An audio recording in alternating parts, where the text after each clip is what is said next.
Jaya plus நேயர்கள் அனைவருக்கும் வணக்கம்.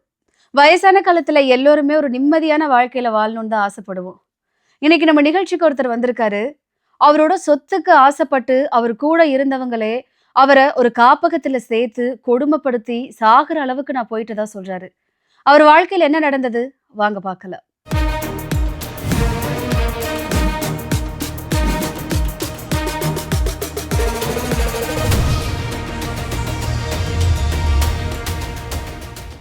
சொல்லுங்க சார், உங்க பேர் என்ன, எங்க இருந்து வரீங்க? என் பேர் கே மாணிக்கம், புளியாந்தோப்பு, திருவிக்கா நகர், மெயின் ஸ்ட்ரீட்டு. ம். நான் ஒரு 37 வருடத்துக்கு முன்ன ஒரு அம்மாவை எடுத்திருந்தேன். அவங்க வந்து கொஞ்ச நாள் வாழ்க்கை நடந்தாங்க. அவங்க பேர் என்ன சார்? அவங்க பேர் மாலதி. மாலதி. கல்யாணம் பண்ணிக்காமலே ஒண்ணா வரலாம். கல்யாணம் பண்ணிக்காம நாங்க ஒண்ணா அதுக்கு என்ன காரணம் ஏதாவது இருக்கா? அவங்க ஒன்றும் இல்லை, மனசு கஷ்டம். அவங்க என்னை விட்டு விலகிட்டாங்க. வேலைக்கு போயிட்டாங்க. வேலைக்கு போயிட்டு இன்னொருத்தர போய் செட்டில் ஆயிட்டாங்க. இல்ல, எத்தனை வருஷம் ஒண்ணா வாழ்ந்தீங்க? ஒரு 3 வருஷம் வந்திருப்போம். 3 வருஷம். ஆமா. அந்த 3 வருஷத்துல எனக்கு 2 சன்னுக்குறாங்க. அது அந்த அப்படியே குழந்தைங்கள யார் பாத்துக்கிறாங்க? அந்த அம்மா அவங்க முதல் ஒய்ஃபை பார்த்து அவங்க ஆயா கூட இருந்து பார்த்துட்டு நீங்க ஏதாவது ஃபினான்ஷியலா உங்களுக்கு சப்போர்ட் பண்ணுவீங்களா? எதுவும் பண்ணல. அவங்களும் எதிர்பார்க்கல. எதுவும் பார்க்கல. நீ அப்படியே விட்டாங்க. அப்புறம் திருப்பி 10 வருஷம் கழிச்சு 26 வருஷம் கழிச்சு ஒரு அம்மாவை எடுத்தேன். அந்த அம்மாட்ட 6 வருஷம் வாழ்ந்துருந்தேன். 20 வருஷம் அது கல்யாணம் பண்ணீங்களா? அதுவும் கல்யாணம் பண்ணல. என்னோட உடம்பு கல்யாணம் பண்ண உடம்புல சரியில்லைன்னு அந்த அம்மா எடுத்தேன். ஓப்பனிங் பண்ணாங்க. எனக்கு 20 வருஷம் ஆயிடுச்சு ஓப்பனிங் பண்ணி. இது open heart surgery. Open surgery பண்ணி 20 வருஷம் ஆயிடுச்சு. 20 வருஷத்துல 6 வருஷம் நல்லா வாழ்ந்தாங்க. 20 வருஷம் வந்து ஓப்பனிங் சர்ஜரியில் அப்படியே வாழ்ந்துருந்தாங்க. அப்படியே வாழ்ந்துட்டு வந்து நான் வீட்டுக்கு கொஞ்சம் சொத்துக்களை வாங்கும்போது சொத்துக்கள் மேலே கடன் வாங்குறது, திருடுறது, கொள்றது அப்படியே இருந்தாங்க. எனக்கு தெரியாது. எனக்கு கேட்குறேன்னு தப்பா எடுத்துக்கிறேன். எதனால கல்யாணமே பண்ணிக்காம வாழ்ந்தீங்க? முதல் ஒய்ஃப் கூடயும் சரி, 2வது ஒய்ஃப் கூடயும் சரி? எனக்கு அந்த மாதிரி தெரியல மேடம். அந்த மாதிரி அப்படியே இருந்துட்டு அப்படியே போயிட்டு நாங்கள் கல்யாணம் பண்ணுறது. வீட்டில் கல்யாணம் பண்ணணும் அதில் வசதி கிடையாது, ஒன்றே கிடையாது. அதனால வந்து அப்படியே போயிட்டு இல்லை, அது வசதி இருக்கணும். இல்லை, சாதாரணமாக கோயிலில் போய் கூட தாலி கட்டி அந்த மாதிரி எதுவுமே இல்லை, கிடையாது. அப்படியே இல்லை, உங்களுக்கு அதில் உடன்பாடு இல்லையா? இல்லை, அதெல்லாம் உடன்பாடுலாம் இல்லை. எனக்கு அந்த வசதி இல்லை, ஒன்று தெரியாதனால நான் அப்படியே போயிட்டு அவங்களுக்கும் வசதி கிடையாது, அவங்களுக்கும் ஒன்றும் கிடையாது. நாங்கள் அப்படியே போயிட்டு இருந்தோம். ஒரு 6 வருஷம் அந்த அம்மா கூட. 2வது கல்யாணம் எந்த வருஷத்துல நடந்தது? அது 26 வருஷம். அதனால பார்த்தோம். 26 வருஷம். 26 வருஷம். எத்தனை வருஷம் ஒண்ணா வாழ்ந்தீங்க? 26 வருஷம் வாழ்ந்துட்டு இருந்தோம். 26 வருஷத்துல வந்து 6 வருஷம் அந்த அம்மா கூட நல்லா இருந்தாங்க. 20 வருஷம் நான் நோயில் பட்டேன். ஹார்ட் ஓப்பனிங் பண்ணி அதுக்கப்புறம் நீங்க 26 வருஷம் ஆயிடுச்சு. நீங்க என்ன வேலை பார்த்துட்டு இருந்தீங்க? நான் இப்போ வந்து மோல்டிங் பிசினஸ் பண்றேன். பிராஸ் மோல்டிங் பிசினஸ். பக்கெட்டி ஹேண்ட்ல தயார் பண்றது. 20 வருஷமா அந்த ஹேண்ட் தயார் பண்ணுறேன். இப்போ வரைக்கும் ஒர்க்கிங் இருக்கிறேன். புரியுதுங்களா? அப்படி இருக்கும்போது இப்போ கிறிஸ்மஸ் 25ஆம் தேதி என்னை வந்து லாக்டவுன்ல அந்த அம்மா வந்து திருடுதான் தெரிஞ்சு போச்சுக்கிங்க. இந்த வீடு மேலே கடன் மேலே வாங்குறது, நகை திருடுறது எல்லாமே லாக்டவுன் கொரோனா டைம். இதெல்லாம் 6 வருஷத்துக்கு அப்புறம். 6 வருஷம் பூர்த்தி 20 வருஷம் 24வது வருஷத்துல எனக்கு இதெல்லாம் வருது. கொரோனா வந்து 24வது வருஷம். ஆமா, 24 வருஷத்துல கொரோனா வந்தோடனே எனக்கு லாக்டவுன் வச்சு எனக்கும் கொரோனா வந்தது. லாக்டவுன்ல பணம் எங்கேயும் போக முடியாது. அப்போ இருந்தாம நான் அப்புறம் என்ன வீட்டில் இருக்கிற வீடுங்களெல்லாம் லீஸ் போட ஆரம்பிச்சிட்டாங்க. எனக்கு தெரியாம உங்க பேர்ல இருக்க எங்க பேர்ல இருக்க வீடெல்லாம் லீஸ் போட்டாங்க. நான் ரெண்ட் விட்டு வீட்டுலாம் லீஸுக்கு போட்டாங்க. சரி, இது உங்களுக்கு குழந்தைங்க 2வது ஒய்ஃப்? 2வது ஒய்ஃப் 2 பசங்கிறாங்க. 2 பசங்க இருக்கும்போது நம்ம ஒருத்தர் வந்து SRM காலேஜில் படிக்கிறான், ஒருத்தர் டப்ளிங் கோயிலில் படிக்கிறான். BBA முடிச்சுட்டு வீட்டில் தரோம். அப்படி இருந்துட்டு இருக்கும்போது நம்ம கடன் வாங்கலாம் எனக்கு தெரியாது. லாக்டவுனில் பார்த்தாக்க நம்ம 20 லட்சம் ரூபாய் கடன் வாங்கிக்கிறாங்க. மொத்தம் 20 லட்சம் உங்களுக்கு தெரியாது. ஆரம்ப ஸ்டேஜில் கொஞ்சம் கடன் இருந்தது. அந்த கடத்தெல்லாம் கொடுத்தேன். அது எப்படி உங்களுக்கு தெரிய வந்துச்சு? எனக்கு இவ்வளோ கொரோனா டைம்ல தெரிய வந்தது. அதாவது யார் மூலமா? எப்படி? ரெண்ட் வாங்கும்போது கொரோனா டைம் ரெண்ட்லாம் கிடைக்காது, கேட்காத, இப்போ எல்லாமே இதுவாக இருக்குது. நான் அதில் இருந்துட்டேன். அதுக்கப்புறம் போய் கேட்டாக்கா ரெண்ட்டு நாங்கள் எல்லாமே லீஸில் இருக்கிறோம். அக்ரிமெண்ட் 5 லட்சம் லீஸில் இருக்கிறோம் வீடெல்லாம். இப்போ அதுக்கு முன்னாடி வரைக்கும் மாசம் வாடகைலாம் நீங்க கேட்டுக்க மாட்டீங்களா? இல்லை, நானே இப்போ அவங்களே கொடுப்பாங்க. வாடகைலாம் தந்து அவங்களே கொடுப்பாங்க. நான் தான் வாங்குவேன். அந்த அம்மா வாங்கி இந்த அம்மா எனக்கு கொடுத்துட்டு இந்த அம்மா கடத்தல் இருக்கிறதுனால வந்து இந்த அம்மா காசு பண்ணி கொடுப்பாங்க. நான் ஓப்பனிங் சர்ஜரினால மேலே போக மாட்டேன். வாங்க மேலே செகண்ட் ஃப்ளோர் ஃபர்ஸ்ட் ஃப்ளோர் ஏற மாட்டேன். அதனால இந்த அம்மா தான் போயிட்டு கொடுப்பாங்க. லாக்டவுன்ல வாடகை ரெண்டே வராது உங்களுக்கு, யாரும் கேட்காதீங்க அப்படின்னு அந்த அம்மா சொல்லிட்டாங்க. யாரு பேர்? என்ன? என் பேர் எங்க பேர் அவங்க பேர் கல்யாணி. அப்படி இருந்துட்டு இருக்கும்போது அப்புறம் பார்த்தா கடன் மேல கடன், நிறைய கடன் ஆயிடுது. ஏற்கனவே கடத்த கொடுத்துட்டு வந்தேன். திருப்பி ஒரு 10 லட்சம் 20 லட்சம் 10 லட்சம் கடத்த கொடுத்துட்டேன். ஆரம்ப ஸ்டேஜ்ல எனக்கு 62 வயசு, அவங்க 42 வயசு. இந்த வயசு டிஃபரெண்ட்ல தான் கடத்தினால தான் அந்த அம்மா என்னை எடுத்தாங்க. இவ்வளோ கடன் இருந்தாலும் அந்த அம்மா எடுத்தாங்க. எடுத்து கடத்தெல்லாம் கொடுத்தோம். திரும்பி மீண்டும் கடன் வாங்கிக்கினே இருக்கிறாங்க. லாஸ்ட் ஓ, கடனாலதான் அவங்க உங்க கூட இருந்தாங்கன்னு சொல்றீங்க? ஆமா கடனால தான் அந்த அம்மா என்கிட்ட அவங்க கூட நீங்க ஒண்ணா இருக்கும்போது அவங்களுக்கு இவ்வளவு கடன் இருக்கு அப்படிலாம் உங்களுக்கு தெரியாதா? அப்போ சொன்னாங்க. எனக்கு வயசு டிஃபரன்ஸ் சொன்னா, நான் கடத்தலாம் ஆடி நான் கூட வாழறேன். அதுக்காக நீங்களும் சரி நாங்க ஒத்துக்கிட்டீங்க. ஒத்துட்டோம். சரி நம்ம வாழ்க்கை தராங்கன்னு ஒத்துட்டு வாழ்ந்துருந்தோம். எவ்வளவு கடன் அடைச்சிருப்பீங்க? 10 லட்சம் கடன் நான் வரும்போது அடிச்சேன். ம், அப்புறம் வந்து திருப்பி ஒரு என்கிட்ட வாழ்ந்துட்டு இருக்கும்போது ம், திருப்பி கடன் வந்தவொடனே லாக்டவுன்ல ஒரு 10 லட்சம் கடன் ஆச்சு. ம். 20 லட்சம் கடத்தை அடிச்சிட்டு 55 பவுன் நகை வாங்கி கொடுத்தேன் அந்த அம்மாவுக்கு. நீங்க? ஆமா. அந்த 55 பவுன்ல வந்து 5.5 பவுன் நகையை வித்துட்டு ம், கோல்டு காரி வாங்கி அதே மாதிரி வச்சுட்டாங்க ஆர்த்தை. 5.5 பவுன் ஆர்த்தை வித்துட்டு அதே மாதிரி நகை வந்து கோல்டு காரிங்க வச்சுட்டாங்க. அடகு வச்சுட்டாங்களா? வீட்டு அதே 55 சவரத்துக்கு 5 சவரம் எடுத்துட்டாங்க. ஆ. அதே 5.5 சவரம் நகை வந்து கோல்டு கவரிங். அதாவது நகையை வித்துட்டு உங்களுக்கு தெரியக்கூடாதுன்றதுக்காக கவரிங்கா வாங்கி கவரிங் வச்சுட்டாங்க. வச்சுட்டாங்க. அதுக்கப்புறம் பார்த்து சரி என்னடா இந்த மாதிரி பண்றாங்க. இந்த மாதிரி நீ ஃப்ராடு பண்றீங்களா அப்படின்ட்டு நான் 20 சவரம் நகை 6 லட்சத்துக்கு வித்தேன் வேணும்னுமே. நீங்க? நாங்க வித்து அந்த அக்ரிமெண்ட் க்ளோஸ் பண்ணேன். அக்ரிமெண்ட் 6 லட்சத்துக்கு வித்து நான் 4 லட்சம் போட்டு அக்ரிமெண்ட் 10 லட்சத்துக்கு என்ன அக்ரிமெண்ட் இது? ரிலீஸ் வீடு 5 லட்சம் 5 லட்சம் நகை போட்டாங்கல்ல, அது நான் கொடுத்து காலி இது பண்ணேன். உனக்கு நகை வாங்கி நீ 5 சவரம் வச்ச, நான் 20 சவரம் வைக்கிறேன் வீட்டுக்கு கட்டை கொடுத்துட்டேன் அப்படின்னு. திருப்பியும் கடன் வாங்கினாக்கா எனக்கு மன உளைச்சல். திருப்பி 8ஆம் மாசம் ஆஞ்சோ பண்ணேன். ஆஞ்சோ பண்ணி ஸ்ட்ரென்த்தை வச்சு என்னை வந்து என்னை உள்ளவே போட்டு என்னை வெளியெடுக்காத மாரி அந்த மாதிரி பண்ணாங்க. இது வீட்லயே லாக் பண்ணி வீட்லயே இந்த மாதிரி கொடுமை பண்ணாங்க. அதாவது ஸ்ட்ரெச்சர்ல போட்டு. இப்போ உங்க பசங்க எல்லாம் காலேஜ் படிக்கிறாங்க இல்லையா, அவங்களுக்கு எல்லாம் விவரம் தெரியும் தானே, அவங்க எதுவும் கேட்கல? ஒரு பையன் வந்து காலேஜ் தெரியுமா, அந்த பையன் வந்து அவங்க அம்மாவுக்கு சப்போர்ட். அவன் எப்படின்னாக்கா அவன் ஒரு 16 வயசு பொண்ணு முஸ்லீம் பொண்ணு லவ் பண்றான். நான் சொன்னேன் சொத்து இருக்குது நல்ல பொண்ணா பார்த்து கல்யாணம் பண்ணி வைக்கிறா, வேண்டாம் அதெல்லாம் போதலாம். பொண்ணுக்கு அம்மாவுக்கு பையனுக்கு இது பிடிச்சிருச்சு. எனக்கு நான் சம்பாரிச்ச சொத்துல வந்து எனக்கு உடன்பாடு கிடையாது. உடன்பாடுக்கு நான் திட்டு இருந்தாலும் வந்து பையன் அவங்க பக்கம் அடிக்கிறது கழுத்துக்கு போறது இந்த மாதிரி பல சேஷ்லாம் பண்ணி லாஸ்ட்ல பாஞ்சோ பண்ணேன். 8ஆம் மாசம் திருப்பி பண்ணேன் ஒரு ஆஞ்சோ. பண்ணும்போது ரிங்கு ஒன்று கொடுத்தாரு. திருப்பி 90,000 வச்சு என் வீட்டில் இருக்கிற டாக்குமெண்ட்டு நகைலாம் திரும்பி அந்த அம்மா லாக்கரில் போட்டு வச்சுக்கின்னு என்கிட்ட கேட்டாக்கா நான் 100 வச்சுக்கிறேன் கொண்டுக்கிறேன் கேட்டுங்க எனக்கு பொருளை கிளம்புறேன். நான் கொடுப்பேன் ஃபைனான்ஸ் வேறு கொடுப்பேன். அதில் கொடுக்கல் வாங்க இருக்கும். அதனால இந்த அம்மா இன்னொன்று வச்சுக்கிட்டு ஒரு பிரச்சனை பண்ணி என்ன பிரச்சனை? என் டாக்குமெண்ட் எல்லாம் தூக்கி அந்த அம்மா பேங்க்ல வச்சுக்கிட்டாங்க. கேட்டதுக்கு நீங்க பண்றது நான் கொடுக்க மாட்டேன் செய்ய மாட்டேன் அப்படின்னா உண்மை நம்பிக்கையில நான் வாழ மாட்டேன்னு ஒரே பண்ணி மனநோயில காப்பி செத்துட்டாங்க. குடிக்காரன் அப்படின்னு மனநோயாளி செத்துட்டாங்க. இதுல நம்ம ஆத பக்கத்துல கிண்டி தாண்டி எனக்கு எந்த பழக்கம் இல்லை. கிறிஸ்துமஸ் 25 சாப்பிட்டுட்டு நான் வரேன் மேடம். சாப்பிட்டு அளவுக்கு வண்டியில வந்து ஒரு கார் ஓமனி இவ்வளோ இன்செஷன் வந்து இப்போ வந்துட்டு வந்துட்டு நம்ம ஒரு பேஷண்ட் பார்க்கறதுக்கு ஆள் இல்லையா, அந்த அம்மா தான் தேவையில்ல உட்காந்துருந்தேன். அப்படி உட்காந்து போய் வண்டி வந்து இழுத்துட்டு கையெல்லாம் கட்டி கக்கூஸ்கார் விட்டா அந்த மாதிரிலாம் பண்ணி அதில் போயிடுவாங்க. ஒரு மாதத்துக்கு 10,000 ரூபாய், ஒரு வருஷத்துக்கு 1,20,000 பணம் கட்டிட்டு வரவே கூடாது, பாட்டி தான் வரணும். அந்த மாதிரிலாம் பண்ணாங்க. ரொம்ப டார்ச்சர் பண்ணாங்க. அந்த காப்பகத்திலயா? காப்பகத்துல வண்டியில அடி அடிச்சு செல்லு கில்லு எல்லாத்தையும் பிடிக்கிட்டு அடிச்சுட்டு எனக்கு எந்த ஒரு பெரிய மெசேஜ் கொடுக்கல. வீட்டுக்கு 37 வருஷம் கழிச்சு என் பையன் வரானும். முதல் வைஃப் காப்பாற்றணும். அவங்களுக்கு எப்படி தெரியும்? சரி கொஞ்சம் சமூக சசிகுமார் ஒத்துக்கிறாரு.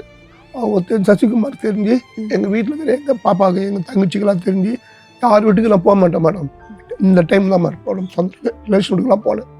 போய் எல்லாமே வர வச்சு என்ன எடுத்தாங்க. நான் வரல எடுக்கலாக்கா என் பாடி தான் வந்திருக்கேன். என் பாடி வச்சு எங்கள் சொத்தெல்லாம் எங்கள் சீஸ் பண்ணி இவங்க எடுத்துன்னு பார்க்க.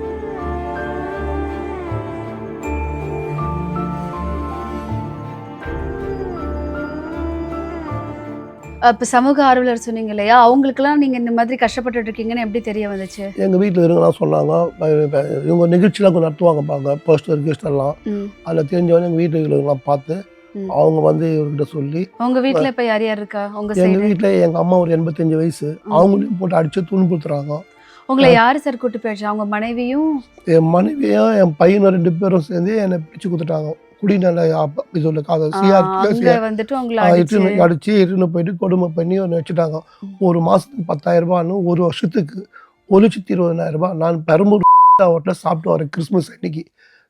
சாப்பிட்டுட்டு கம்பெனிக்கு போகிறேன். கம்பெனிக்கு போகிற வழியில் மடிக்கி எனக்கு தூக்கின்னு வந்துட்டாங்க. தூக்கின்னு வந்து இந்த மாதிரி பண்ணி கொடுமை பண்ணி அடிச்சு என் மேலே ஒரு 6 வீடு இருக்குது மேடம். கொளத்தூர் விநாயகபுரம் கொளத்தூரில் ஒரு வீடு, அப்புறம் வந்து பட்டாளம் மார்க்கெட் ஒரு 2 வீடு, திருவிக்கா நகரில் 2 வீடு. இந்த சொத்தெல்லாம் நிறைய இருந்தாலும் அபகரிச்சுக்குது. வாங்கி இவனை தூக்கி உள்ளே வச்சுட்டாக்கா செத்துடுவாங்க, நம்ம சுத்தம் நம்ம எடுத்துக்கலாம்.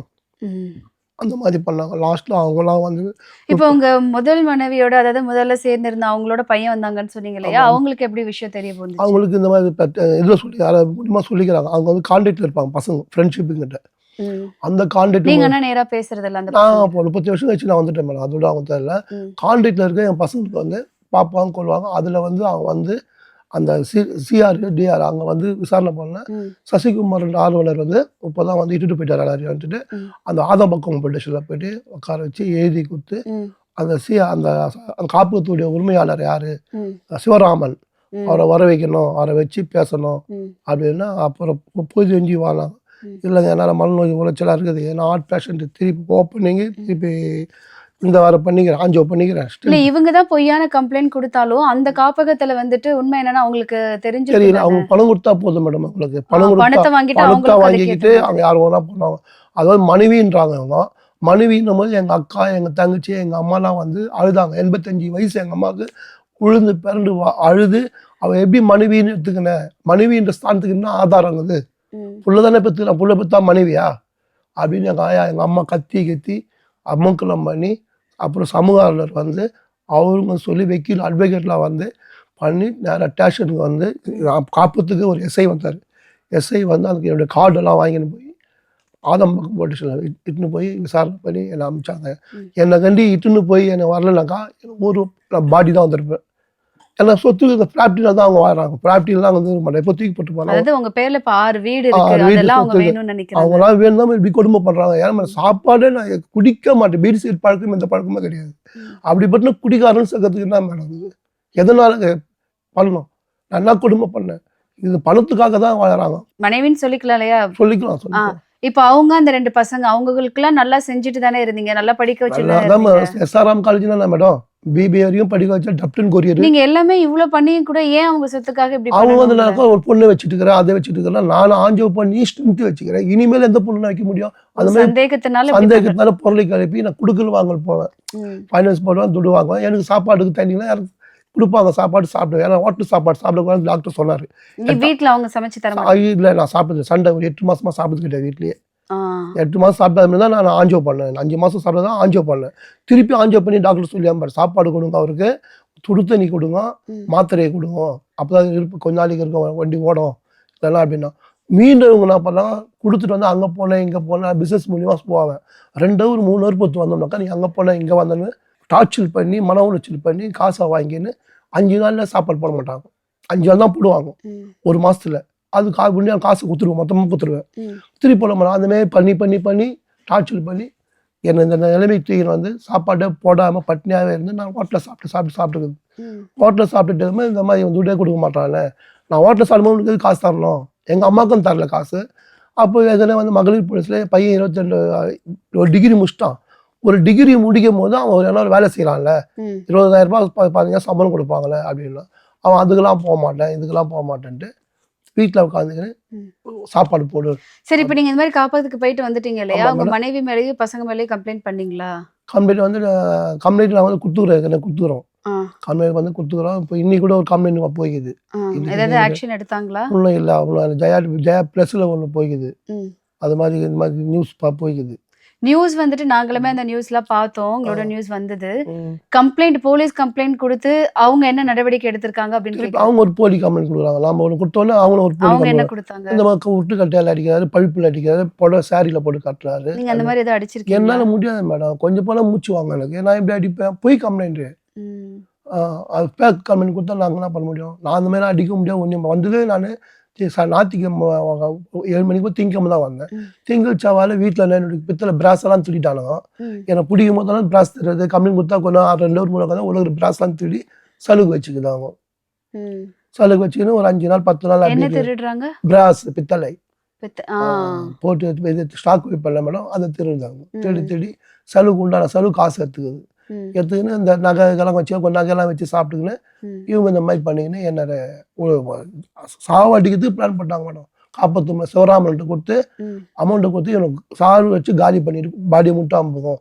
அக்கம் பக்கம் கட்ட கூட அவங்க சொல்ல மாட்டாங்க. என்னன்னு கட்ட சொல்றாங்க, சாப்பிட்டோமே வயசு வயசானவர், உடம்பு சரியாத பேஷண்ட் அவர், எதிரே 2 கண் வேறு ஆப்ரேஷனு, டெங்கு, கொரோனா வேறு வந்தது, ஓப்பனிங் பண்ணிக்கிறாங்க, திருப்பி இப்போ ஆஞ்சோ பண்ணிக்கிறாங்க.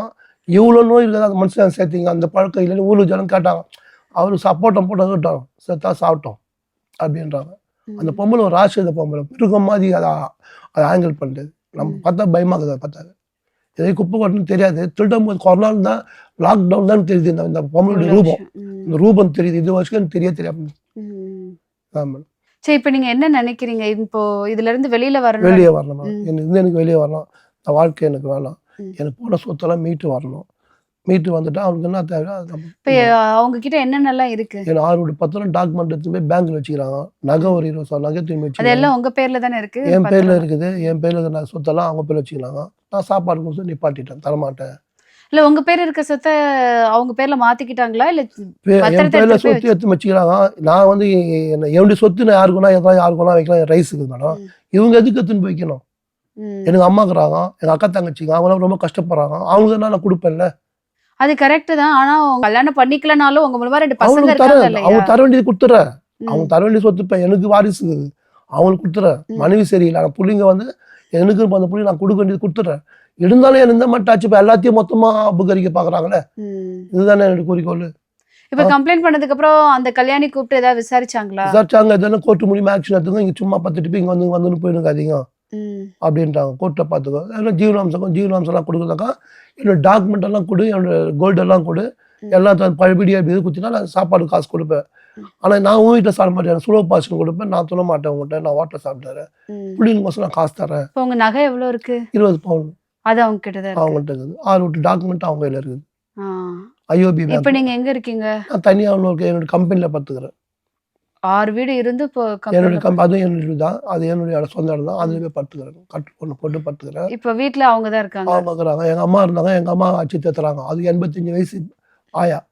அவங்க இப்ப நியூயார்க் தான் இட்டு வந்தாங்க. கோயில் பெரம்பூர்ல இருந்து வாங்கலாம் இருக்காத வாங்கிட்டு வந்தாங்க. அவங்க கூட பிறந்தவங்களா இருக்காங்களா? எல்லாம் இருக்கிறாங்க. அவங்களாம் அவ்வளோ வசதி கிடையாது, எல்லாமே ரெண்ட்ல இருக்கிறாங்க. அவங்களாம் இருந்தா வந்தா நான் இப்போ அவங்களாம் எல்லாம் வந்திருக்க முடியாது. அப்படியே பாடி தான் கொடுத்துருப்பாங்க. அவதான் காசு வாங்கிட்டாரு. சிவராமன் ஃபுல்லா காசு வாங்கிட்டாருங்களே. அவர் போனா பெல்ட் அடிக்குது, கொட்டியில் அடிக்குது, கக்கூஸ் டாய்லெட்டை கழுவுறது, என்ன போய் வயசுல பெரிய என்ன டாய்லெட் கழுவுன்றோம், எல்லாமே வேலை வாங்குறா போல என்ன. அப்போ அவர் என்ன நோக்கம் அப்படி நோக்கம்? சிவராமன் நோக்கம் பணத்துக்கு வாங்கி இன்னும் செய்யறாரு. ஆமா, கவர்மெண்ட் செய்யற வேலைலாம் அவர் செய்யறாரு. கண்டிப்பா உங்களுக்கு எங்களால வந்துட்டு எந்த விதத்துல சப்போர்ட் பண்ண முடியுமோ அந்த விதத்துல கண்டிப்பா சப்போர்ட் பண்றோம். ஐயா, இப்ப உங்களுக்கு ஹெல்ப் பண்ணதா சொன்ன சமூக ஆர்வலர்கிட்ட பேசிடலாமா? ஸோ உங்கள் பேர் சொல்லுங்கள். சசிகுமார் மேடம், சமூக ஆர்வலர். இப்போ எனக்கு ஒரு கால்ஸ் வருது. என்னென்னா, புளியாந்தோப்புலேருந்து ஒரு லேடி 83 ஓல்ட்ஸ் லேடிஸ் வந்து பிபி ரோட்டில் பத்துட்ருக்காங்க. அவங்களுடைய பையனுக்கு இந்த மாதிரி பிரச்சனைன்னு சொன்னாங்க. சரி, அப்போ வந்து நான் எங்கள் வீட்டுக்கு வர சொல்லிட்டு சொல்கிறப்போ இவர் தான் மாணிக்கம் வந்தார். 6/11 கலெக்டர் அலுவலகத்தில் நாங்கள் புகார் கொடுக்குறோம். என்னென்னா, சீனியர் சிட்டிசன் ஆக்டில் இந்த 2 பேரையும் சொத்தெல்லாம் அபகரிச்சுட்டு ஒரு கல்யாணின்ற லேடி இந்த மாதிரி பண்ணுறாங்கன்ட்டு நான் ஒரு கம்ப்ளைண்ட்டு கலெக்டர் அலுவலகத்தில் கொடுக்குறோம். அந்த விசாரணை ஸ்டேஷனுக்கு வரப்போ இன்ஸ்பெக்டர் P1ல் நம்ம ஹரிகிருஷ்ணன் சார் வந்து நேராக வீட்டுக்கு போய் விசாரிச்சுட்டு கல்யாணியை வந்து வார்ன் பண்ணுறாரு. இந்த மாதிரி அவருடைய சொத்தில் நீங்கள் வந்து இருந்துட்டு இந்த மாதிரி அவரை வெளியே தள்ளக்கூடாது அப்படின்ட்டு சொன்னோடனே சரி கேட்டுட்டு மறுநாள் 2 பேரையும் போட்டு அடிச்சிட்டாங்க. உருட்டை கட்டி எடுத்து இவங்க 2 பேரையும், மாணிக்கையும் அவங்க அம்மாவையும் போட்டு அடிச்சு திருப்பி துரத்துனோடனே இவங்க ஆட்டோமேட்டிக்காக என்ன பண்ணாங்க, திருப்பி என்கிட்ட வந்து அப்டேட் பண்ணுறப்போ சரி இது ஒரு ஃபேமிலி மேட்ரு. ஏன்னா வந்து கல்யாணிக்கு இவருக்கு வந்து கல்யாணி வந்து 2வது, கல்யாணியை வந்து ஆல்ரெடி மேரேஜ் பண்ணாமல் இவர் 2 குழந்தை இருக்கிறதால இது வந்து 26 வருஷத்துக்கு முன்னாடி நடந்த விஷயம். இது விஷயமா நீதிமன்றத்துக்கு போக முடியாதுன்ட்டு டாக்குமெண்ட் இது எடுத்ததுக்கோசம் P1 கிரைமில் வந்து அவங்க டாக்குமெண்ட் எடுத்துன்னு போயிருக்காங்கன்றப்போ கிரைம் ஒன் இன்ஸ்பெக்டர் விசாரிச்சுட்டு இது குடும்ப நல இஷ்யூன்றதால மகளிர் காவல்நிலையம் காமிச்சிட்டு நீங்கள் கவுன்சிலிங் போயிட்டு அங்கே போய் தீர்வு காணுங்க சொல்லிட்டாங்க. ஆனால் ஆக்சுவலாக ஒரு கிரைம் இன்ஸ்பெக்டர் பண்ணது ரொம்ப தப்பு. ஏன்னா குடும்பம்னா கூட ஒரு கணவனுடைய சொத்தை வந்து சுப்ரீம் கோர்ட்டே சொல்லியிருக்கு என்னென்னா, அத்துமீறி அவங்களுடைய ப்ராப்பர்ட்டிஸ் எல்லாம் எடுக்கக்கூடாது. வீடாக இருந்தாலும் இவர் ஹாஸ்பிட்டல்லேருந்து டிஸ்சார்ஜ் ஆகி வரதுக்குள்ள அவருடைய டாக்குமெண்ட் எல்லாமே எடுத்து நகையெல்லாம் எடுத்து அவங்க லாக்கரில் வச்சுட்டாங்க. இதை வந்து கேட்குறப்போ அவங்க என்ன பண்ணுறாங்க, எங்ககிட்டே ரூடாக பேசுகிறாங்க. உங்களால் முடிஞ்சதை பண்ணுங்க, அவனை விடவே மாட்டான், அவன் அடிப்போம் அப்படின்றப்போ அன்றைக்கி நைட்டும் திருப்பி இவருடைய செல்லெல்லாம் எல்லாமே சொத்துக்காக மட்டும்தான் சொத்துக்காக நடக்குது. அப்புறம் என்ன பண்ண, நைட்டு வந்து இருக்கிறப்போ போலீஸில் வந்து நாங்கள் சொல்கிறோம் சார் திருப்பி அடிக்கிறாங்கன்றப்போ இந்த புளியாந்தோப்பு ஸ்டேஷனில் இது சம்மந்தமாக புகார் வந்து 4 புகார் கொடுத்துருக்கு. ஒன்ஸ் கமிஷனர் அலுவலகத்துலையும் கொடுத்துருக்கு, கலெக்டர் அலுவலகத்துலையும் கொடுத்துருக்கு. நேரடியாக இது கொடுக்குறப்ப இது ஒரு ஃபேமிலி டிஸ்ட்ரிபியூஷனு, செகண்ட் ஒய்ஃப் ப்ராப்ளத்தை வந்து நாங்கள் ஹேண்டில் பண்ண மாட்டேன்ட்டு மெத்தனமான்ட்டாங்க. அவங்களுடைய மெத்தனப்போக்கு அடுத்தது என்ன ஆகுதுன்னா, அவங்க இன்னும் ரிவெஞ்ச் எடுக்கிறாங்க. ஆக்சுவலாக கல்யாணி அவங்க அக்கா தங்கச்சிங்களாம் அக்யூஸ்டு. ஸோ அந்த தைரியத்தில் அவங்க என்ன பண்ணுறாங்கன்னா, எந்த மாதிரி கேஸ்காரங்க எல்லாமே ரவுடிஸ் A+ கேட்டகரியில் இருக்கிற ஜெயிலுக்கெல்லாம் போயிட்டு வந்த இஷ்யூ இருக்குது. அவங்களையும் ஒரு புகார் கொடுத்துருக்கோம். இப்போ என்னன்னா, இவரை வந்து 25ஆம் தேதி கிறிஸ்மஸ் அன்னைக்கு தூக்கின்னு போயிட்டாங்க டீஅடிக்ஷன் சென்டரில். அப்போ எங்களுக்கு தெரியாது. அது என்னன்னா, ஒரு 3 நாளாக என்ன இவர் கால் பண்ணுவார் வரலையே அப்படின்னு இருக்கப்போ எனக்கு ஒரு கால் வருது. ஒரு லேடி வந்து கால் பண்ணி, என்ன இந்த மாதிரி அவர் காணவே காணனா, எங்கே போனார் என்னன்னா, என்னடா இதுன்ட்டு நான் ஸ்டேஷனில் போய் கேட்குறேன். அந்த லேடி யாரு? இவங்க அக்கா பொண்ணு வந்து இந்த மாதிரி எடுத்துன்னு போயிட்டாங்க, அவரை காணலை அப்படின்றப்போ நாங்கள் என்ன பண்ணுறோம், மிஸ்ஸிங் கம்ப்ளைண்ட் வந்து கமிஷனர் அலுவலகத்தில் திருப்பி கொடுக்குறோம். இவரை யாரோ கடத்தின்னு போயிருக்காங்க. அங்கே அக்கம் பக்கத்தில் கேட்டதுக்கு ஒரு வேனில் வர வச்சு கைகாலை கட்டி தூக்கின்னு போனாங்க, பின்னாடி ஹேண்ட் கேப்லாம் போட்டாங்க அப்படின்னு சொன்னாங்க. சரி, அப்போ என்னடா ஹேண்ட் கேப்லாம் போகிறாங்கன்னா ஒன்று போலீஸாக இருக்கணும், வேறு யாரும் இருக்கக்கூடாது. ஒரு வேளை மகளிர் காவல் நிலையத்தில் புகார் கொடுத்து ஒரு வேளை ஹேண்ட் கேப் போட்டு இட்டுன்னு போயிட்டாங்களான்ட்டு நாங்கள் தேடுறோம். தேடினா கூட போலீஸ் வாயே திறக்கல. போலீஸ் தரப்பில் என்னன்னா, தெரில சார், நாங்கள் விசாரிக்கிறோம், நீங்கள் பேப்பர் கொடுத்தீங்களா. ஹை ஆஃபீஸரே வந்து கம்முன்னு தான் இருந்தாங்க. என்னென்னா, ஒரு குடும்ப பிரச்சனைன்னா கூட அதில் இருக்கிற விஷயத்த லா அண்ட் ஆர்டர் ப்ராப்ளமாக, க்ரைமாக, ஃபேமிலி டிஸ்ட்ரிபியூஷனாக என்னன்ட்ட ஒரு மெத்தனமாக இருந்தாங்க. அதுக்கப்புறம் நாங்கள் என்ன பண்ணோம், சரி அதுக்கப்புறம் எப்படி க்ளூ கிடைக்குன்ட்டு உளவுத்துறை மூலம் இன்டெலிஜென்ஸில் இந்த மாதிரி ஒரு விஷயம் நடந்திருக்கு, நீங்கள் இவ்வளோ கம்முன்னு இருக்கிறீங்க, நாளைக்கு மர்டர் ஆயிடுச்சுன்னா நீங்கள் என்ன பண்ணீங்கன்ட்டு அவங்கள நான் ப்ரெஷர் பண்ணேன். இன்னும் இன்டெலிஜென்ஸ் ஒரு 63 பேர் இருக்காங்க நம்ம தமிழ்நாடு லெவலில், சமூக ஆர்வலர் இருக்கப்போ ஒருத்தர் ஒரு புள்ளி வச்சார். சார், ஒரு வேளை ரியாப்பில் எதனா சேர்த்துருக்கலாம் அப்படின்னாரு. ஸோ ரியாப்லன்னா இவருக்கு குடிப்பழக்கம் இல்லை, இவர் பைத்தியம் கிடையாது, எந்த ஆங்கிளில் ரியாப்பில் போய் சேர்க்க முடியும்ன்ட்டு ரியாப்பில் இருக்க எல்லா டீட்டெயில்ஸும் கலெக்ட் பண்ணேன். ரியாப் எந்தெந்த ரியாப் இருக்குது அப்படின்னு கேட்டிருக்கப்போ ரியாப்புக்குள்ளேயே சண்டை. ஒரு ரியாப்பில் வந்து அங்கே ஒரு 420 பண்ணிவிட்டு ஒரு ஆள் வந்து தனியாக வச்சுக்கின்னு இல்லீகலாக பிஸ்னஸ்ஸு, யார் காசு கொடுத்தாலும் இந்த ஃபேமிலி மேட்டர்லாம் தலையிடுறாரு, ஒரு வேளை அவங்க தான் எடுத்திருப்பாங்கண்ணே. அப்போ அது உள்ளே இருக்க ஒரு பையன் சொல்லிட்டான், ஆனால் இந்த மாதிரி இவங்க தான் நான் தூக்கியிருக்காங்கண்ணா. ஆதம்பாக்கத்தில் S8 கண்ட்ரோல் இருக்குது. இதில் என்ன ஒரு விஷயம்னா, அந்த இடத்துல ஒரு ரியாப் இருக்கிறதே S8 காவல் நிலையத்துக்கு தெரில. ரெஜிஸ்டர் பண்ணவே இல்லையா? ரிஜிஸ்டர் பண்ணியிருக்காங்க பண்ணல நம்மளுக்கு தெரியாது மேடம். ஒரு ஸ்டேஷன்ன்றப்போ நம்ம ஏரியாவில் எந்தெந்த ரியாப் இருக்குது, ஏடிஎம் இருக்குது, எங்கே லாட்ஜ் இருக்குது, எல்லாமே ஒரு ஸ்டேஷன் கண்ட்ரோலில் தெரியும். நான் போகிறதுக்கு முன்னாடி எப்பயுமே இன்டெலிஜென்ஸுக்கு சொல்லிட்டு தான் போவேன். அப்படி நான் போகிறப்ப சொன்னோன்னே வந்த காவல்துறைக்கு தெரியல, ஒரு எஸ்ஐ வராரு, சார் இங்கே அந்த மாதிரி எதனா இல்லையே சார் அப்படின்னாங்க. அப்புறம் நாங்கள் லொக்கேஷன் எடுத்து ஜஸ்டைலில் போட்டு கரெக்டான லொக்கேஷன் அந்த இன்சைட் டீஅடிக்ஷன் சென்டர்னு எடுத்தோம். அதில் சிவராமன் கிட்ட பேசுகிறேன், சார் நீங்கள் எப்படி சார்னா, நான் தான் தூங்கினேன், அவன் பொண்டாட்டி வந்து எனக்கு மாதம் 10,000ன்னு காசு கொடுத்தா, அவன் இட்டுன்னு வர மாட்டேன், அவன் பொண்டாட்டி பிடிச்சி கொடுத்தா சார். நான் சொன்னேன், பொண்டாட்டின்னா ஒன்று ரிஜிஸ்டர் பண்ணியிருக்கணும், அவருக்கு 10 பொண்டாட்டி கூட இருக்கும், சட்டப்படி சொல்கிறாங்க. சட்டத்தில் என்ன சொல்கிறாங்க, லிவிங் டுகெதரில் எத்தனை ஒய்ஃப்னாலும் இருப்பேன்றாங்க. யாருன்னா கையெழுத்து போட்டால் பிடிச்சி கொடுத்துருவியா? சரி, நீ டீஅடிக்ஷன் எந்த ஆங்கிளில் எடுக்கிறீங்க? ஒன்று அவர் குடிகாரனாக இருக்கணும், இல்லை மனநோயாளியாக இருக்கணும். ரெண்டுமே இல்லாத இருக்கிறவனுக்கு நீ எடுத்துன்னு போயிட்டு குடிகாரன் மத்தியிலையும் மனநோயாளி மத்தியிலையும் போட்டால் அவருடைய மனநிலை என்ன ஆகும்னு நான் கேட்குறேன். அதுக்கு உங்களால் முடிஞ்சது லீகலாக நீங்கள் பாருங்கள், நீ வேணால் போலீஸ் ஆகிட்டுமா நான் பார்த்துக்கிறேன்னாரு. சரி, நாளைக்கு நான் வரேன் அப்படின்னு சொல்லிவிட்டு நான் ஹையர் ஆஃபீஸர்கிட்ட சொன்னேன். அவங்களும் ஆமாம் சார், அவங்க ஒய்ஃப் வந்து பிடிச்சி கொடுத்துருக்காங்க, மேலேருந்து பேப்பர் வரட்டும், நான் கூப்பிட்டு விசாரிக்கிறேன்னாரு. ஏன்னா இப்போ நீங்கள் நல்லா பாருங்கள், ஒரு டீஅடிக்ஷன் சென்டரில் ஒரு மனநோய் காப்பகத்தில் 10 பைத்தியத்துக்கு நடுவில் நல்லா ஆகிற மனுஷனை போட்டால் என்ன ஆகும்? உடனே நான்ட்டு அவங்க அம்மாக்கெல்லாம் தகவல் கொடுத்து அவங்க எல்லாரையும் வர வச்சேன். அவங்க எல்லாரையும் வர வச்சுட்டு கார் ரேபிடோவில் புக் பண்ணி போலீஸ்க்கு இன்டிமேஷன் பண்ணிட்டு லீகலாக வழக்கறிஞரும் இட்டுட்டு போயிட்டு லைவ் வீடியோ, நீங்கள் வீடியோவை பாருங்கள், லைவ் வீடியோவில் நாங்கள் உள்ளே போகிறோம், லாக்அப் அந்த ஹேண்ட் கேப் இருக்குது, பெல்ட்டுங்க இருக்குது அடிக்கிறதுக்கு. அது ஒரு பெரிய இதுவாயிடுச்சுன்னா இவனுங்க எப்படி பண்ணுறானுங்களேன்ட்டு அதுக்கப்புறம் போலீஸை வந்து மரியாதையாக விட்றீங்களா இல்லை போகிறீங்களா? நான் கடவுளூரில் போயின்னுக்கிறேன் சார், நாளைக்கு வர சொல்லுங்கண்ணா. அதெல்லாம் முடியாது, நீ இப்போ விட்டா ஆகணும், இல்லைன்னா அவ்வளோதான். உள்ளேருந்து வர பைத்தியக்கார மாதிரி கத்துறானுங்க, எங்களையும் காப்பாற்றுங்க எங்களுக்கு வந்து. இப்போ நான் கேட்குறேன், ஃபேமிலி டிஸ்ட்ரிபியூஷனில் சொத்து தகராறு இருக்க விஷயத்தில் குடிப்பழக்கமே இல்லாதவொடனே எப்படி போய் நீங்கள் சேர்ப்பீங்க?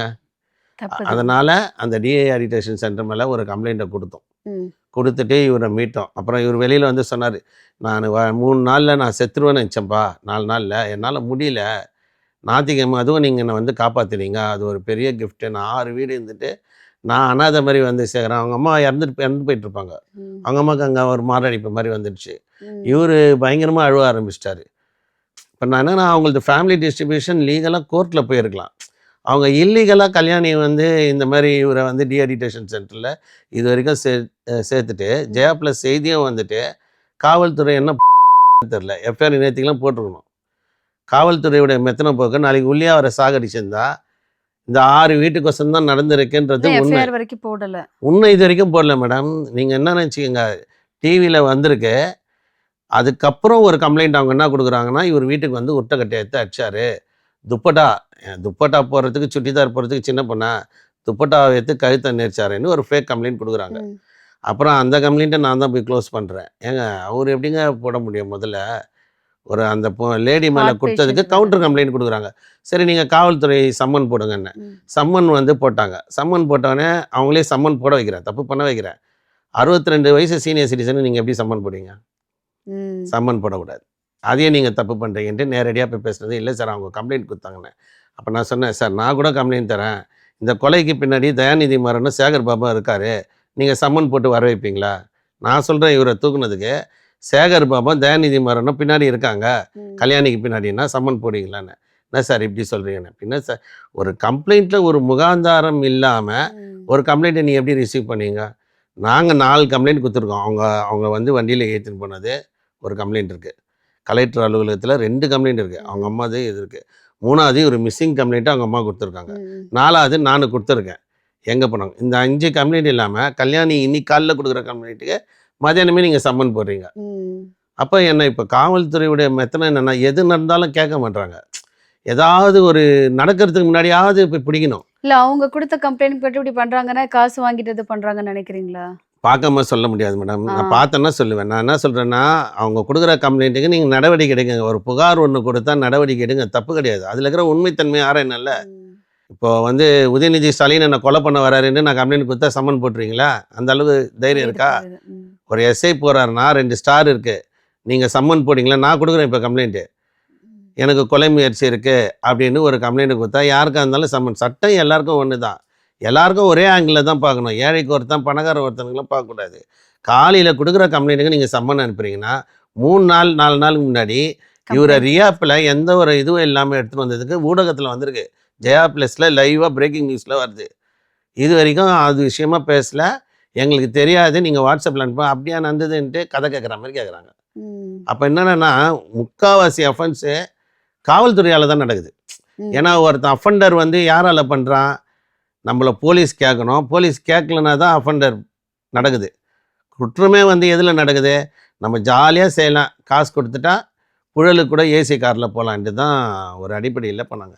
நானே இங்க இப்போ காப்பாற்றலைன்னா. இந்த ஆட்சியுமே அப்படிதானே இருக்கு. பணம் இருந்தா பதவி இருந்துட்டா தப்பு ஆமாம் பண்ணா மேடம், கூட ஈஸியா தொடர்ந்து நம்ம தப்பிச்சிடலாம். வலியுறுத்திட்டே இருக்கோம். என்ன வலியுறுத்திருக்கோம்? தொடர்ந்து இந்த கஞ்சா, மது பாட்டில்கள், கொலைகள் அப்படியே பஞ்சம் இல்லாமல் நடக்குது இந்த ஆட்சியில்.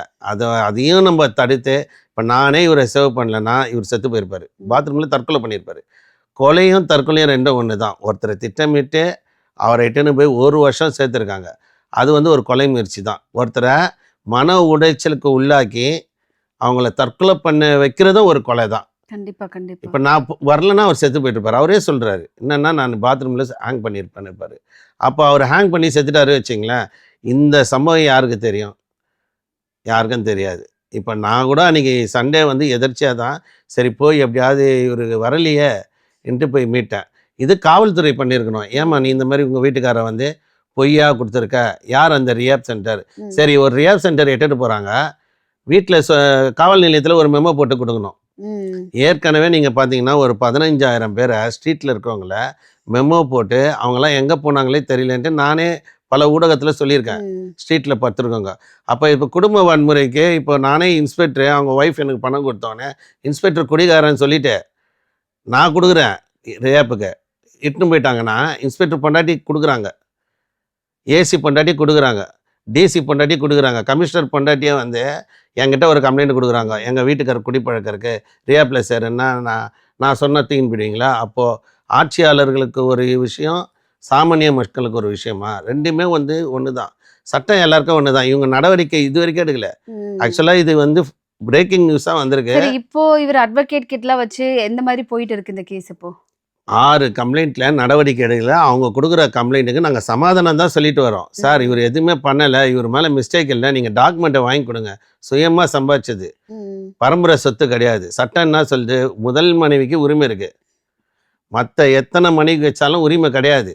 அவராக பார்த்து கொடுக்கணும். அவருடைய ப்ராப்பர்ட்டி, அவர் ஓன் ப்ராப்பர்ட்டி, அவருக்கு பிரைவேசி இருக்கு. சட்டம் சொல்லுது, நான் சொல்லலை. உங்க பசங்களுக்கு செய்ய ரெடியா தானே இருக்காரு. அவர் செய்ய ரெடியாக இருக்காரு, புடுங்க கூடாதுல்ல மேடம். புடுங்கிறது தானே பிரச்சனை. நீங்கள் கொடுக்கறதுக்கும் புடுங்கிறதுக்கும் நிறைய வித்தியாசம் இருக்கு. எல்லாருக்குமே ஈகோ வரும்ல. அவருக்கு செய்யாமல் ஒரு வீடை வேற ஒய்ஃப் பண்ணல எழுதி வச்சிருக்காரு. ஒரு வீடை எழுதி வச்சிருக்காரு, வாடகை வாங்கிட்டு இருக்காங்க, சாப்பிட்றாங்க, இப்பயும் சொந்த வீட்டில் தான் இருக்காங்க. அந்த வீட்டுக்கு அவங்களுக்கு சம்மந்தம் இல்லை. ஒரு ப்ரைவேசிக்குள்ளே அவர் என்ன சொல்கிறாரு? எனக்கு ப்ரைவேசி, என்னுடைய விஷயத்தில் தலையிடாதீங்கன்றது. அது உண்மை தானே, கோர்ட்டே சொல்லிடுச்சு. இப்போ எங்க சைடுல இருந்து நாங்க என்ன பண்ணணும்னு சார் நினைக்கிறீங்க? இல்லை மேடம், இப்போ ஜெயா நியூஸ் தான் தமிழ்நாட்டிலே ஃபர்ஸ்ட் உண்மையாக விஷயத்த வந்து கரெக்டாக சொல்லிட்டு வரீங்க. அதனால தான் உங்ககிட்ட என்னென்னா, ஒன்று இவர் டாக்குமெண்ட்டை வாங்கி கொடுத்துட்டு அவங்கள சமாதானப்படுத்தணும். இல்லைன்னா இந்த டாக்குமெண்ட் எடுத்துகிட்டு நகையை எடுத்துகிட்டு லாக்கரில் வச்சுட்டு இவரை சம்மந்தமே இல்லாமல் ரியாப்பில் சேர்த்துருக்காங்க. இது வந்து ஒரு அஃபென்ஸு. காவல்துறை எஃப்ஐஆர் பண்ணணும். அந்த சிவராமன் என்ற ரியாப் ஓனர் மேலேயும் கல்யாணி மேலேயும் கிஷோர் மேலேயும் எஃப்ஐஆர் பதிவு செய்யணும். இதுதான். இதுக்கு நாங்கள் இப்போ லீகல் ஒப்பீனியன் கேட்டுட்ருக்கோம். அடுத்தது லீகல் நோட்டீஸ் விட்டுட்டு இது விஷயமா நம்ம வந்து இந்தியா டீஹைட்ரேஷன் சென்டர் மேலே கமிஷனரில் கம்ப்ளைண்ட் கொடுத்துட்டு முறையாக நீதிமன்றத்துக்கு போகிறோம். அவங்கள ரிமாண்ட் பண்ணாமல் விட மாட்டேன் நான். ஏன்னா அவர் என்கிட்ட பண்ணவங்க அதுக்கு உண்டான தண்டனை அனுபவிச்சு தானே ஆகணும். கண்டிப்பாக மேடம். இப்போ என்னன்னா அவங்களுக்கு பின்னாடி சட்டம் இருக்குது. இப்போ நான் SC 8 ஆதம்பாக்கம் போலீஸ் ஸ்டேஷன்லேயே நாங்கள் சொல்லிட்டு வந்திருக்கோம். இது வரைக்கும் அந்த இன்ஸ்பெக்டர் நடவடிக்கை எடுக்கல. இங்கேருந்து SOC பண்ணுறாங்க, எட்டுட்டு போனாங்க. இங்கே இருக்க இன்ஸ்பெக்டர் நடவடிக்கை எடுக்கல. அப்படின்னா பொறுப்புக்கு உண்டான தகுதியான ஆட்கள் இன்னைக்கு ஆய்வாளர்கள் கிடையாது. அவங்களுக்கு பொறுப்பு இருக்கணும். ஒரு சிவியராக ஒரு கேஸு, அவங்க ஹஸ்பண்ட் அண்ட் ஒய்ஃப் ப்ராப்ளம், அது ஓகே, அது ஃபேமிலி கோர்ட்டில் போகுது. பட் என் லிமிட்லேருந்து ஒருத்தனை எந்த பழக்கம் இல்லாமல் தூக்கின்னு போயிடறான்னா இன்ஸ்பெக்டருக்கும் வராதுங்களா? இது ஒரு கிட்னாப்பிங் மாதிரி தானே. அதுதான் மேடம். இன்ஸ்பெக்டர் ஒய்ஃபு சப்போஸ் என்கிட்ட சொன்னாங்கன்னா, நான் இன்ஸ்பெக்டர் ரியாப்பில் சேர்த்துட்டா அவர் என்ன ஃபீல் பண்ணுவார்? சொத்து தகராறு, நாங்கள் நீதிமன்றத்தில் போனோம்னா இது கிட்னாப்பிங். இது புரியுது. கல்யாணி சொல்லி சிவராமன் செய்கிறாரு. கல்யாணி அவங்க வீட்டையும் சொல்லி சிவராமன் செய்கிறார். அப்போ இது கிட்னாப்பிங் தானே வருது. இது வந்து கிட்னாப்பிங் கேஸில் தான் எஃப்ஐஆர் போடணும். அதுலேயும் நான் சொல்லியிருக்கேன், அதெல்லாம் எதுவுமே வேண்டாம், அவர் ஃப்ரீயாக விடுங்க, அவருக்கு உண்டான பொருளை அவர்கிட்ட கொடுங்க. உங்களுக்கு என்ன செய்யணுமோ, உங்களை நடு ரோட்டில் ஒரு வீடியோ எழுதி வச்சுருக்காரு, உங்களுக்கு என்ன செய்யணுமோ சாப்பாட்டுக்கு இது பண்ணுறாரு. ஒரு மனிதனை வந்து சுதந்திரன்றது எல்லாருக்குமே இருக்குது. அதை தடுக்க யாருக்கும் உரிமை இல்லை. Thank you sir. நீங்கள் கண்டிப்பாக அவருக்கு ஹெல்ப் பண்ணி இந்த அளவுக்கு கூட்டிகிட்டு வந்திருக்கீங்க. அவர் சமூக ஆர்வலராக அவங்களுடைய சேவை தொடரணும்னு சொல்லிட்டு எங்கள் சைட்லேருந்து கேட்டுக்கிறோம். தேங்க்யூ. சரிங்க, நன்றி மேடம். ஐயா, நம்ம சமூக ஆர்வலர்கிட்ட பேசணும். உங்களுக்கு புரியுது, உங்களுக்கு நீங்கள் எவ்வளோ கஷ்டத்தை ஃபேஸ் பண்ணி வந்திருக்கீங்க. ஏன்னா இது எல்லாமே நீங்கள் சொந்தமாக உழைச்சி சம்பாதிச்சு சொத்து. கண்டிப்பாக உங்களுக்கு சேர வேண்டிய நியாயமான தீர்ப்பு உங்களுக்கு வந்துட்டு சேரணும்னு நாங்கள் கேட்டுக்கிறோம். அதுக்கு எந்த அளவுக்கு எங்களால் சப்போர்ட்டாக இருக்க முடியுமோ எங்கள் டீம் உங்களுக்கு சப்போர்ட்டாக இருக்கும். சரியா? நீங்கள் எதுவும் கவலைப்படாதீங்க, எல்லாமே சரியாகும். Okay madam. நன்றி மேடம். மீண்டும் மற்றொரு நிகழ்ச்சியில் சந்திப்போம். நன்றி, வணக்கம்.